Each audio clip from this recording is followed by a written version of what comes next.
Hello, in today's video we got a Toyota Sequoia with a check engine light on for a P0051.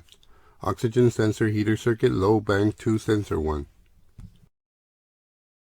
To begin, we want to start by figuring out which side is bank 1 and which side is bank 2.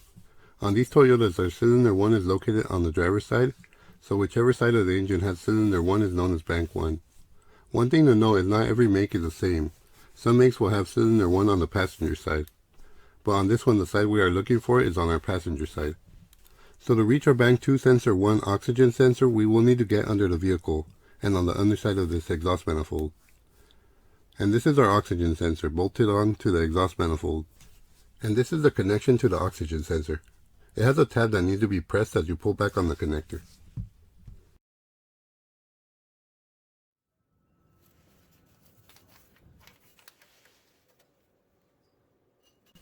As you press in on the tab on the other part of the connector, it releases from this notch.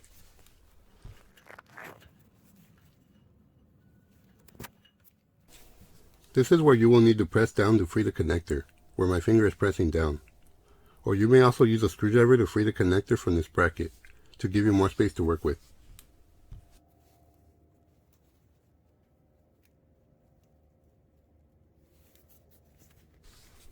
To loosen the oxygen sensor, I use a 7/8 oxygen sensor socket with a cutout on the side for the wire.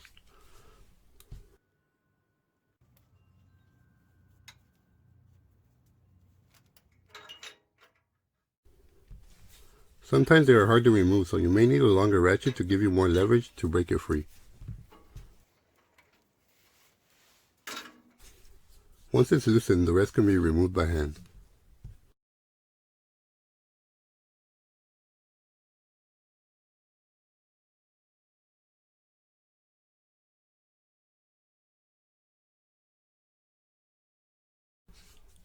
Now that we got it removed, I'm going to test the heating element on the old oxygen sensor and the new one.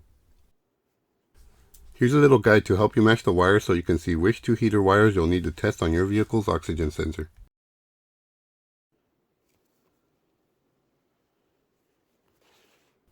You'll want to use a multimeter and you'll want to set it to measure ohms of resistance.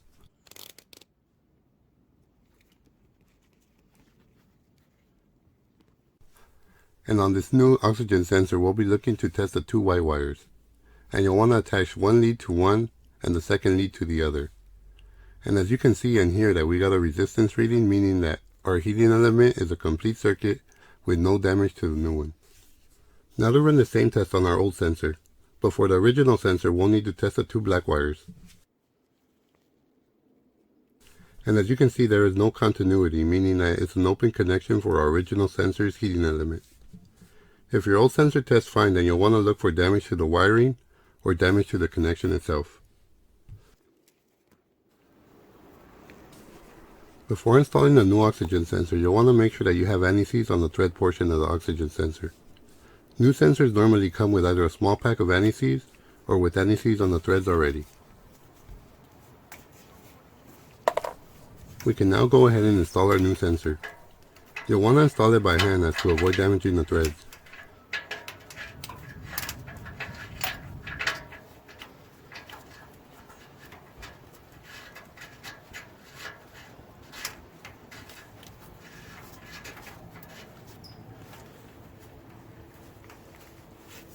Once you got it threaded in, you can tighten it down with the ratchet.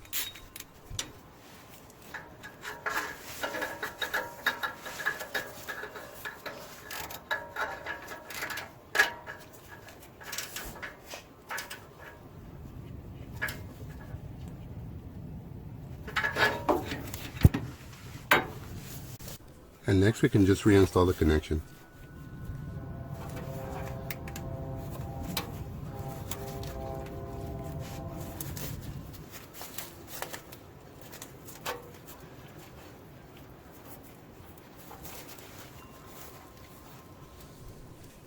You'll want to make sure that it clicks in fully, and you'll want to test it to make sure that it latches. And lastly, just make sure that the wiring is away from the piping. I hope you found this video helpful and informative. If you did, please click that like button. It helps support my video and channel. And don't forget to subscribe and click that bell.